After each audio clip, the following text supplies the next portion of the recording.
ಪ್ರಸಂಗಾಂಶ, ಕೇಡನ್ನು ಮೇಲಾಗಿ ಬದಲಾಯಿಸ್ತೇನೆ. ವಾಕ್ಯ ಓದೋಣ. ಆದಿಕಾಂಡ ಬರೆದ ಪುಸ್ತಕ 50ನೇ ಅಧ್ಯಾಯ 20ನೇ ವಚನ. ನೀವಂತೂ ನನಗೆ ಕೇಡಾಗಬೇಕೆಂದು ಎಣಿಸಿದ್ದೀರಿ, ಆದರೆ ದೇವರು ಮೇಲಾಗಬೇಕೆಂದು ಸಂಕಲ್ಪಿಸಿದನು. ಮಗನಿ ಮಗಳೇ, ಸೋದರಿ, ಈಗ ವಾಕ್ಯ ಓದಿದಂಥ ಸಂದರ್ಭ ಏನಂದರೆ, ಚೆನ್ನಾಗಿ ಕೇಳಿಸ್ಕೋಬೇಕು. ಕಾನಾನ್ ದೇಶದಲ್ಲಿ ಬರಗಾಲ ಬಂದಿದೆ. ಕಾನಾನ್ ದೇಶದಲ್ಲಿ ಬರಗಾಲ ಬಂದಿದ್ದಕ್ಕೆ ಯಾಕೋಬನ್ ಏನು ಮಾಡ್ತಾನಂದರೆ, ತನ್ನ ಮಕ್ಕಳನ್ನ ಕರೆದು ಹೇಳ್ತಾನೆ, ಎಷ್ಟು ದಿನ ಅಂತ ಆಹಾರ ಇಲ್ದಂಗೆ ಕಷ್ಟಪಡಬೇಕು, ಎಷ್ಟು ದಿನ ಅಂತ ಊಟ ಇಲ್ದಂಗೆ ಕಷ್ಟಪಡಬೇಕು, ಎಷ್ಟು ದಿನ ಉಪವಾಸವಾಗಿ ಕಳಿಬೇಕು. ಐಗುಪ್ತ ದೇಶದಲ್ಲಿ ಆಹಾರ ಸಿಗ್ತದಂತ ನಾನು ಕೇಳಿಸ್ಕೊಂಡಿದ್ದೀನಿ. ಎಲ್ಲ ಅಣ್ಣ ತಮ್ಮದನ್ನು ನೀವು ಹೋಗಿ ಏನು ಮಾಡ್ರಿ, ಐಗುಪ್ತ ದೇಶಕ್ಕೆ ನಾವು ಹೋಗಿ ಏನು ತೊಗೊಂಬನ್ರಿ, ಆಹಾರ ತೊಗೊಂಬನ್ರಿ, ಧಾನ್ಯ ತೊಗೊಂಬನ್ರಿ, ದವಸ ತೊಗೊಂಬನ್ರಿ, ಆವಾಗ ನಾವು ಬದುಕ್ಬೋದು. ಇಲ್ಲೇ ಕೂತ್ಕೊಂಡು ಎಲ್ಲಿ ಸುಮ್ಮನೆ ಟೈಮ್ ಯಾಕೆ ವೇಸ್ಟ್ ಮಾಡ್ತೀರಂತೇಳಿ 10 ಜನ ಮಕ್ಕಳು, ಒಬ್ಬ ಮಗನ ಹತ್ರ ಉಳಿಸ್ಕೊಂಡು 10 ಜನ ಮಕ್ಕಳನ್ನ ಯಾಕೋಬನ್ ಏನು ಮಾಡಿದಾನೆಂದರೆ ಇಲ್ಲಿ ಕಳಿಸಿದ್ದಾನೆ, ಐಗುಪ್ತ ದೇಶಕ್ಕೆ ಕಳಿಸಿದ್ದಾನೆ. ಈಗ 10 ಜನ ಮಕ್ಕಳು ಬ್ಯಾಗ್ ತಕ್ಕೊಂಡು ಧಾನ್ಯ ತರಲಿಕ್ಕೆ, ಆಹಾರ ತರಲಿಕ್ಕೆ, ದವಸ ತರಲಿಕ್ಕೆ, ರೇಷನ್ ತರಲಿಕ್ಕೆ ಐಗುಪ್ತ ದೇಶಕ್ಕೆ ಹೋಗಿದ್ದಾರೆ. ಐಗುಪ್ತ ದೇಶಕ್ಕೆ ಹೋದಾಗ ಅಲ್ಲಿ ಅವರಿಗೊಂದು ಆಶ್ಚರ್ಯ ಕಾದಿದೆ. ಏನು ಆಶ್ಚರ್ಯ ಗೊತ್ತಾ? ಯಾವ ತಮ್ಮನನ್ನು ದ್ವೇಷ ಮಾಡಿದ್ರು, ಯಾವ ತಮ್ಮನನ್ನು ಗುಂಡಿಯಲ್ಲಿ ಹಾಕಿದ್ರು, ಯಾವ ತಮ್ಮನನ್ನು ಐಗುಪ್ತ ದೇಶಕ್ಕೆ ಗುಲಾಮಗಿರಿಗೆ ಮಾರಿದ್ರು, ಆ ತಮ್ಮನೇ ಅಲ್ಲಿ ಪ್ರಧಾನಮಂತ್ರಿ ಆಗಿದ್ದಾನೆ. ಏನ ಆ ದವಸ ಕೊಡೋನು ಪ್ರಧಾನಮಂತ್ರಿನೇ, ತಮ್ಮನೇ. ಧಾನ್ಯ ಕೊಡೋನು ತಮ್ಮನೇ, ಸಹಾಯ ಮಾಡೋನು ತಮ್ಮನೇ. ಇವ್ರಿಗೆ ಆಶ್ಚರ್ಯ ಆಗಿದೆ. ತಮ್ಮನ್ನು ನಾವು ಚಿಕ್ಕವನಿದ್ದಾಗ ದ್ವೇಷ ಮಾಡಿದ್ವಿ, ಅವನನ್ನು ಕುಣಿಯಲ್ಲಿ ಹಾಕಿದ್ವಿ, ಮಾರಿದ್ವಿ, ಅವನೇ ಪ್ರಧಾನಮಂತ್ರಿ, ಅವನ ಹತ್ರನೇ ಕೈ ಒಡ್ಡಕ್ಕೆ ಬಂದಿದ್ದೀವಿ. ಇವಾಗ ಇವ್ನು ನಮಗೇನು ಮಾಡ್ತಾನೋ, ಸಾಯಿಸ್ತಾನೋ, ಬದುಕಿಸ್ತಾನೋ, ಕೊಲ್ತಾನೋ, ಏನು ಮಾಡ್ತಾನೋ ಭಯಪಟ್ಟಿದ್ದಾರೆ. ಆದರೆ ಯೋಸೇಫನಿಗೆ ದೇವ್ರ ಹೃದಯ ಇದೆ, ಅಣ್ಣಂದ್ರನ್ನ ಕ್ಷಮಿಸಿದಾನೆ. ಅವಾಗ ಒಂದು ಮಾತು ಹೇಳ್ತಾನೆ, ಅಣ್ಣಂದಿರೇ, ನೀವೆಲ್ಲರೂ ನನಗೆ ಕೇಡಾಗಬೇಕಂತ ಎಣಿಸಿದ್ರಿ, ದೇವರು ನನಗೆ ಮೇಲಾಗಬೇಕಂತ ಸಂಕಲ್ಪಿಸಿದಾನೆ. ಈ ಮಾತು ಕೇಳಿ ಇಷ್ಟ ಆದ್ರೆ ಆಮೇಲೆ ಹೇಳಬೇಕು. ನಿಮ್ಮ ಜೀವಿತದಲ್ಲಿ ಅನೇಕ ಸಾರಿ ನೀನು ಕೇಡುಗಳನ್ನು ಎದುರಿಸುವಾಗ, ನಿಮ್ಮ ಕುಟುಂಬ ಕೇಡಲ್ಲಿ ಮುಳುಗುವಾಗ, ನಿಮ್ಮ ಗಂಡ ಕೇಡಲ್ಲಿ ಮುಳುಗುವಾಗ, ನಿಮ್ಮ ಮಕ್ಕಳು ಕೇಡಲ್ಲಿ ಮುಳುಗುವಾಗ, ನಿಮ್ಮ ದುಡಿಮೆ ವ್ಯಾಪಾರಗಳು ಕೇಡಲ್ಲಿ ಮುಳುಗುವಾಗ, ಆ ಕೇಡಲ್ಲಿ ನಿಮ್ಮ ಕುಟುಂಬ ಮುಳುಗುವಾಗ ಸಾಮಾನ್ಯವಾಗಿ ಏನು ಮಾಡ್ತೀರಿ ಅಂದರೆ, ಬಂಧುಗಳ ಹತ್ರ ಹೋಗಿ, ಸ್ನೇಹಿತರ ಹತ್ರ ಹೋಗಿ, ಅಕ್ಕಪಕ್ಕದವ್ರ ಹತ್ರ ಹೋಗಿ, ಪರಿಚಯಸ್ಥರ ಹೋಗಿ, ಗೊತ್ತಿರೋರ ಹತ್ರ ಹೋಗಿ ನಮ್ಗೆ ಹಿಂಗಾಯ್ತು ಅಂತ ಹಂಚ್ಕೊಳ್ತೀರಿ. ಯಾಕೆ ಹಂಚ್ಕೊಳ್ತೀರಿ ಅಂದರೆ, ಈ ಸ್ನೇಹಿತರ ಹತ್ರ ಹೇಳಿದ್ರೆ, ಈ ಬಂಧುಗಳ ಹತ್ರ ಹೇಳಿದ್ರೆ ಏನಾದರೂ ದಾರಿ ತೋರಿಸ್ತಾರೆ ಅಂತ ನೀವು ಹೇಳ್ತೀರಿ. ಆ ರೀತಿ ನಮ್ಗೆ ಈ ರೀತಿ ಕೇಡಾಯ್ತು, ನಮ್ಮ ಕುಟುಂಬಕ್ಕೆ ಈ ರೀತಿ ಕೇಡಾಯ್ತು, ನಮ್ಮ ಮಕ್ಕಳಿಗೆ ಈ ರೀತಿ ಕೇಡಾಯ್ತು, ನಮ್ಮ ಗಂಡನಿಗೆ ಈ ರೀತಿ ಕೇಡಾಯ್ತು ಅಂತ ನೀವು ಹೋಗಿ ಬಂಧುಗಳ ಹತ್ರ, ಸ್ನೇಹಿತರ ಹತ್ರ ಹೋಗಿ ಹೇಳುವಾಗ ಅವ್ರು ಏನು ಹೇಳ್ತಾರೆ ಗೊತ್ತಾ? ಜೀವನದಾಗಿ ಏನು ಬರ್ತದೆ ಅದನ್ನು ಧೈರ್ಯವಾಗಿ ಎದುರಿಸ್ಬೇಕು. ನಮ್ಮ ಕಷ್ಟನ ಯಾರು ಒತ್ಕೊಳ್ಳಲ್ಲ, ನಾವೇ ಒತ್ಕೋಬೇಕು, ನಾವೇ ಬಗೆಹರಿಸ್ಕೋಬೇಕು, ಯಾರು ಒತ್ಕೊಳ್ಳಲ್ಲ ಅಂತ ಹೇಳ್ತಾರೆ. ಕರೆಕ್ಟ್ ಅಲ್ವಾ? ಆದರೆ ನಮ್ಮ ಮಧ್ಯದಲ್ಲಿ ಒಬ್ಬ ಆತನಿದ್ದಾನೆ. ನಿನ್ನ ಕಷ್ಟ ನೀನೇ ಒತ್ಕೋಬೇಕು, ಜೀವನದಲ್ಲಿ ಬಂದದಲ್ಲಿ ಎದುರಿಸ್ಬೇಕು ಹಂಗಲ್ಲ. ನಿಮಗೆ ಬರುವ ಪ್ರತಿ ಕೇಡನ್ನ ಆಮೇಲೆ ಬರಲಮ್ಮ, ನಿಮ್ಮ ಕುಟುಂಬದ ಮೇಲೆ ಬರುವ ಪ್ರತಿ ಕೇಡನ್ನ, ನಿಮ್ಮ ಮಕ್ಕಳಿಗೆ ಬರುವ ಪ್ರತಿ ಕೇಡನ್ನ, ನಿಮ್ಮ ಗಂಡನಿಗೆ ಬರುವ ಪ್ರತಿ ಕೇಡನ್ನ, ನಿಮ್ಮ ದುಡಿಮೆ ವ್ಯಾಪಾರದಲ್ಲಿ ಬರುವ ಪ್ರತಿ ಕೇಡನ್ನ, ಸೇವಕರ ಕುಟುಂಬದ ಮೇಲೆ ಬರುವ ಪ್ರತಿ ಕೇಡನ್ನ, ಸೇವೆಗೆ ವಿರುದ್ಧವಾಗಿ ಬರುವ ಪ್ರತಿ ಕೇಡನ್ನ ಮೇಲಾಗಿ ನಾನು ಬದಲಾಯಿಸ್ತೇನೆ. ಕೇಡನ್ನ ಮೇಲಾಗಿ ಮಾಡಲಿಕ್ಕೆ ನಿಮ್ಮ ತಂದೆ ಕೈಲಿ ಸಾಧ್ಯ ಆಗದೆ ಹೋಗ್ಬೋದು. ಕೇಡನ್ನು ಮೇಲಾಗಿ ಮಾಡಲಿಕ್ಕೆ ನಿಮ್ಮ ತಾಯಿ ಕೈಲಿ ಸಾಧ್ಯವಾಗದೆ ಹೋಗ್ಬೋದು. ಕೇಡನ್ನು ಮೇಲಾಗಿ ಮಾಡಲಿಕ್ಕೆ ನಿಮ್ಮ ಬಂಧುಗಳ ಕೈಲಿ ಸಾಧ್ಯವಾಗದೆ ಹೋಗ್ಬೋದು. ಕೇಡನ್ನು ಮೇಲಾಗಿ ಮಾಡಲಿಕ್ಕೆ ಡಾಕ್ಟ್ರ್ ಕೈಲಿ ಸಾಧ್ಯವಾಗದೆ ಹೋಗ್ಬೋದು. ಕೇಡನ್ನು ಮೇಲಾಗಿ ಮಾಡಲಿಕ್ಕೆ ನಿಮ್ಮ ಪಾಸ್ಟರ್ ಕೈಲಿ ಆಗದೆ ಹೋಗ್ಬೋದು. ಕೇಡನ್ನು ಮೇಲಾಗಿ ಮಾಡಲಿಕ್ಕೆ ಸರ್ವಶಕ್ತನಾದ ಯೇಸಯ್ಯಗೆ, ಕೇಡನ್ನ ಮೇಲಾಗಿ ಮಾಡಲಿಕ್ಕೆ ಆತನು ಶಕ್ತನಾಗಿದ್ದಾನೆ. ಪರಿಶುದ್ಧಾತ್ಮ ದೇವರು ಪ್ರವಾದನೆಗೆ ಹೇಳ್ತಾನೆ, ಆಮೇಲೆ ಅಂತ ರಿಸೀವ್ ಮಾಡ್ಕೊಳ್ರಿ. ಈ 2024 ಜೂನ್ 2ನೇ ವಾರಕ್ಕೆ ಕಾಲಿಟ್ಟಿರುವಂಥ ದೇವ್ರ ಮಕ್ಕಳಿಗೆ ದೇವ್ರು ಹೇಳ್ತಾನೆ, ನಿನ್ನ ಕುಟುಂಬದ ಮೇಲೆ ಬರುವ ಪ್ರತಿ ಕೇಡು, ನಿನ್ನ ಗಂಡನಿಗೆ ವಿರುದ್ಧವಾಗಿ ಬರುವ ಪ್ರತಿ ಕೇಡು, ನಿಮ್ಮ ಮಕ್ಕಳಿಗೆ ವಿರುದ್ಧವಾಗಿ ಬರುವ ಪ್ರತಿ ಕೇಡು, ನಿಮ್ಮ ಬಿಸ್ನೆಸ್ ವಿರುದ್ಧವಾಗಿ ಬರುವ ಪ್ರತಿ ಕೇಡು, ದುಡಿಮೆ ವಿರುದ್ಧವಾಗಿ ಬರುವಂಥ ಪ್ರತಿ ಕೇಡು, ಸೇವೆಗೆ ವಿರುದ್ಧವಾಗಿ ಬರುವ ಪ್ರತಿ ಕೇಡು ಮೇಲಾಗಿ ನಾನು ಪರಿವರ್ತನೆ ಮಾಡ್ತೇನೆ.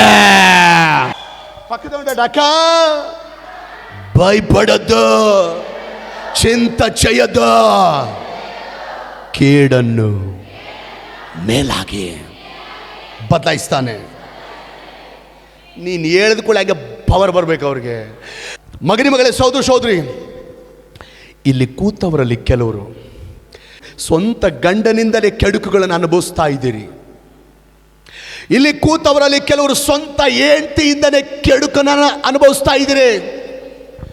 ಇಲ್ಲಿ ಕೂತವರಲ್ಲಿ ಕೆಲವರು ಸ್ವಂತ ಮಕ್ಕಳಿಂದಲೇ ಕೆಡುಕನ್ನು ಅನುಭವಿಸ್ತಾ ಇದ್ದೀರಿ.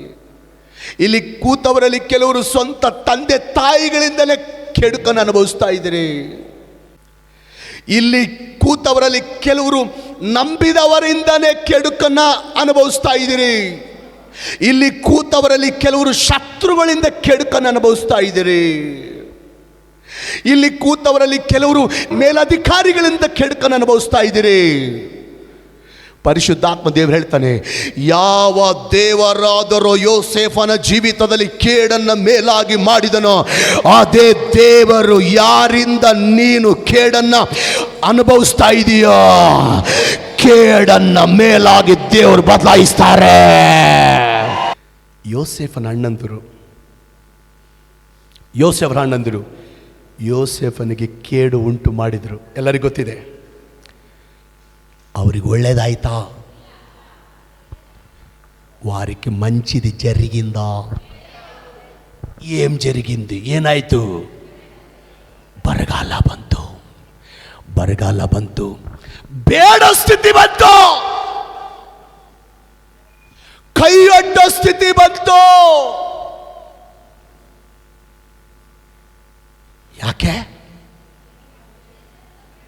ಯೋಸೇಫನಿಗೆ ಕೇಡುಕುಂಟು ಮಾಡಿದ್ರಿಂದ. ಕೇಳ್ತೀನಿ, ಕೇಳಿಸ್ಕೋ.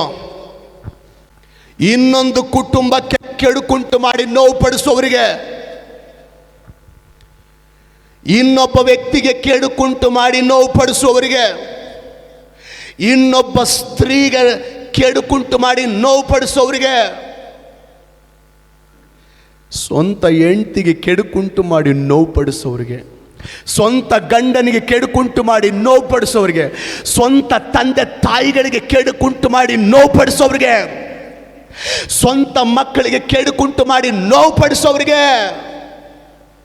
ವಿಧವೆಯರಿಗೆ ದಿಕ್ಕಿಲ್ದವರಿಗೆ ಕೆಡುಕುಂಟು ಮಾಡಿ ನೋವು ಪಡಿಸೋರಿಗೆ, ಅನಾಥರಿಗೆ ಕೆಡುಕುಂಟು ಮಾಡಿ ನೋವು ಪಡಿಸೋರಿಗೆ ಯಾವತ್ತೂ ಒಳ್ಳೆಯದಾಗಲ್ಲ. ಯಾವತ್ತೂ ಒಳ್ಳೆಯದಾಗಲ್ಲ. ಸೇವಕರಿಗೆ ಸೇವೆಗೆ ವಿರುದ್ಧವಾಗಿ ಕೆಡುಕುಂಟು ಮಾಡಿ ನೋವು ಪಡಿಸೋರಿಗೆ ಯಾವತ್ತೂ ಒಳ್ಳೆಯದಾಗಲ್ಲ.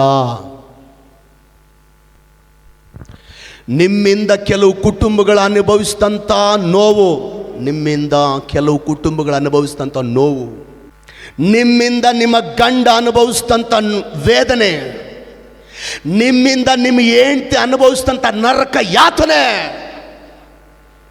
ನಿಮ್ಮಿಂದ ನಿಮ್ಮ ತಂದೆ ತಾಯಿಗಳು ಅನುಭವಿಸಿದಂಥ ಕಣ್ಣೀರು, ನಿಮ್ಮಿಂದ ಕೆಲವು ಜನ ಅನುಭವಿಸಿದಂಥ ಬಾಧೆ, ಇದು ಶಾಪವಾಗಿ ಮಾರ್ಪಡದೆ ಬಿಡಲ್ಲ. ಅದು ಶಾಪ. ಎಂಥ ಪರಿಸ್ಥಿತಿಲಿ ಕೂಡ ಇನ್ನೊಂದು ಕುಟುಂಬನ, ಇನ್ನೊಂದು ವ್ಯಕ್ತಿನ, ಇನ್ನೊಂದು ಸ್ತ್ರೀನ, ದಿಕ್ಕಿಲ್ದ ವಿಧವೆನ, ದಿಕ್ಕಿಲ್ದ ಅನಾಥರನ್ನ, ಸ್ವಂತ ಗಂಡನ್ನ, ಸ್ವಂತ ಹೆಂಡತಿನ, ಸ್ವಂತ ತಂದೆ ತಾಯಿಗಳನ್ನ, ಸ್ವಂತ ಮಕ್ಕಳಿಗೆ ಕೆಡುಕುಂಟು ಮಾಡಿ ನೋವು ಪಡಿಸಕ್ಕೆ ಹೋಗಬೇಡ್ರಿ. ಅವತ್ತು ಅಣ್ಣಂದ್ರ ಜೀವನ ಹೆಂಗೆ ಬೀದಿಗೆ ಬಂತೋ ಆ ರೀತಿ ನೀವು ಕೂಡ ಶಾಪ ಹೊಂದಿಕೊಂಡು ನಿಮ್ಮ ಜೀವನ ಕೂಡ ಬೀದಿಗೆ ಬರೋದಕ್ಕಿಂತ ಮುಂಚಿತವಾಗಿ, ಯಾಗೊತ್ತಾ, ದೇವರು ಕೆಡುಕುಂಟು ಮಾಡೋರ ಪಕ್ಷ ಅಲ್ಲ, ಬಾಧೆ ಪಡೋರ ಪಕ್ಷ. ನೆನಪಿರಲಿ.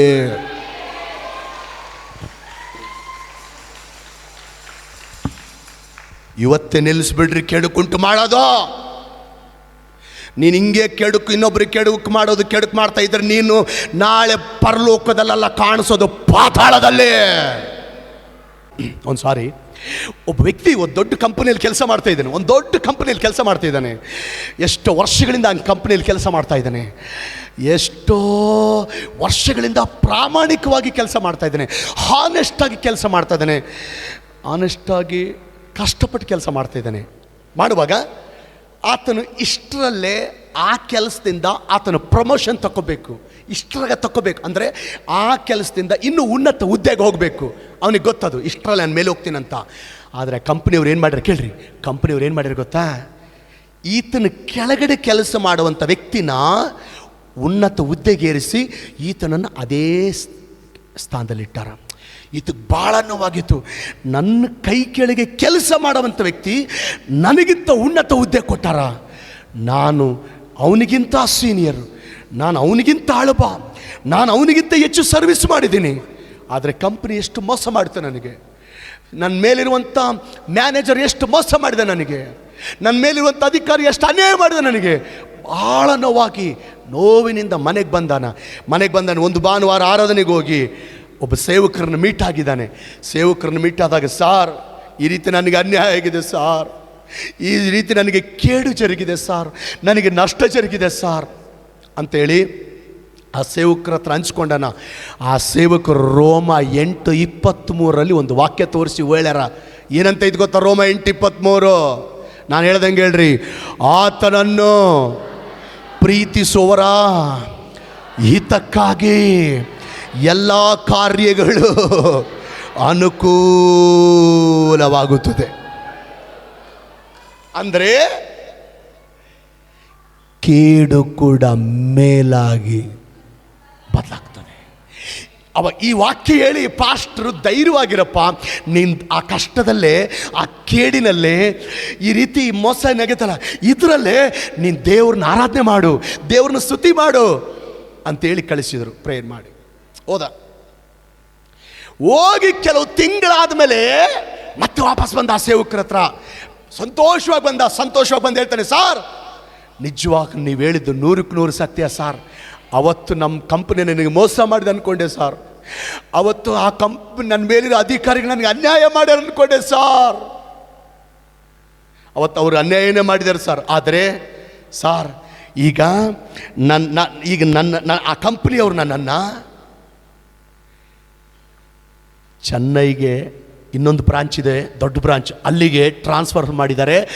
ಉನ್ನತ ಹುದ್ದೆ ಕೊಟ್ಟು ನನ್ನನ್ನು ಚೆನ್ನೈಗೆ ಟ್ರಾನ್ಸ್ಫರ್ ಮಾಡಿದ್ದಾರೆ. ಅವ್ರನ್ನ ಏನು ವಿಶೇಷ ಸಾರ್? ನಾನು ಚೆನ್ನೈಗೆ ಹೋಗಿರೋದು ಏನು ವಿಶೇಷ ಅಂದರೆ, ನನ್ನ ಸ್ವಂತ ಸ್ಥಳ ಚೆನ್ನೈ, ನನ್ನ ಫ್ಯಾಮಿಲಿ ಇರೋದು ಚೆನ್ನೈ, ನನ್ನ ಸ್ವಂತ ಮನೆ ಇರೋದು ಚೆನ್ನೈ, ನನ್ನ ಹೆಂಡತಿ ಮಕ್ಕಳು ಇರೋದು ಚೆನ್ನೈ. ಇವಾಗ ನಾನು ಹೆಂಡತಿ ಮಕ್ಕಳ ಜೊತೆ ಇರ್ಬೋದು, ಮನೆಯಿಂದಲೇ ಡ್ಯೂಟಿಗೆ ಹೋಗ್ಬೋದು, ಮನೆಯಿಂದಲೇ ಕೆಲಸಕ್ಕೆ ಹೋಗ್ಬೋದು. ಅಲ್ಲಿ ನನಗೆ ಪ್ರಮೋಷನ್ ಸಿಕ್ಕಿದ್ರೆ ಅಲ್ಲೇ ಇರಬೇಕಾಗಿತ್ತು. ದೇವರು ಕೇಡನ್ನು ಮೇಲಾಗಿ ಬದಲಾಯಿಸಿದನು ಸಾ. ಒಂದು ಮಾತು ಹೇಳ್ತೀನಿ, ಕೆಲವು ಸಾರಿ ನಿಜವಾಗಲೂ ಕೆಲವು ಅಧಿಕಾರಿಗಳು ನಿಮಗೆ ಅನ್ಯಾಯ ಮಾಡ್ಬೋದು, ಆಮೇಲೆ ಬರಲಿಲ್ಲ. ಕೆಲವು ಜನ ನಿಮಗೆ ಕೇಡು ಮಾಡ್ಬೋದು, ಬಂಧುಗಳು ನಿಮಗೆ ಕೇಡು ಮಾಡ್ಬೋದು, ಕೆಲವು ರಾಜಕೀಯ ವ್ಯಕ್ತಿಗಳು ನಿಮಗೆ ಕೇಡು ಮಾಡ್ಬೋದು, ನಿಮ್ಮ ಸ್ವಂತದವ್ರು ನಿಮಗೆ ಕೇಡು ಮಾಡ್ಬೋದು. ನಿಮ್ಮ ಗುಂಡಿಗೆಲ್ಲ ಒಂದು ಧೈರ್ಯ ಇರಲಿ, ನಿಮ್ಮ ಗುಂಡಿಗೆಲ್ಲ ಒಂದು ಧೈರ್ಯ ಇರಲಿ. ಏನು ಗೊತ್ತಾ? ಕೇಡನ್ನ ಮೇಲಾಗಿ ಪರಿವರ್ತನೆ ಮಾಡುವ యేసయ్య నాతో ఉన్నాడు, నాలో ఉన్నాడు. ಈಗ ವಾಗ್ದಾನ ರಿಸೀವ್ ಮಾಡ್ಕೊಳ್ರಿ. ನಿನ್ನ ಕುಟುಂಬ ನಷ್ಟದಲ್ಲಿ ಮುಳುಗದಂಗೆ ದೇವರು ತಡಿಲಿ. Very good. ನಿನ್ನ ಕುಟುಂಬ ನಷ್ಟದಲ್ಲಿ ಮುಳುಗದಂಗೆ ಪರಿಶುದ್ಧಾತ್ಮನು ತಡಿಲಿ. ನಿಮ್ಮ ಗಂಡನ ಜೀವಿತ ನಷ್ಟದಲ್ಲಿ ಮುಳುಗದಂಗೆ ಪರಿಶುದ್ಧಾತ್ಮನು ತಡಿಲಿ. ನಿಮ್ಮ ಹೆಂಡತಿ ಜೀವಿತ ನಷ್ಟದಲ್ಲಿ ಮುಳುಗದಂಗೆ ಪರಿಶುದ್ಧಾತ್ಮನು ತಡಿಲಿ. ನಿಮ್ಮ ಮಕ್ಕಳ ಜೀವಿತ ನಷ್ಟದಲ್ಲಿ ಮುಳುಗದಂಗೆ ಪರಿಶುದ್ಧಾತ್ಮನು ತಡಿಲಿ. ಈ ಸೇವಕರ ಕುಟುಂಬ ನಷ್ಟದಲ್ಲಿ ಮುಳುಗದಂಗೆ ಪರಿಶುದ್ಧಾತ್ಮನು ತಡೆಯಲೇ.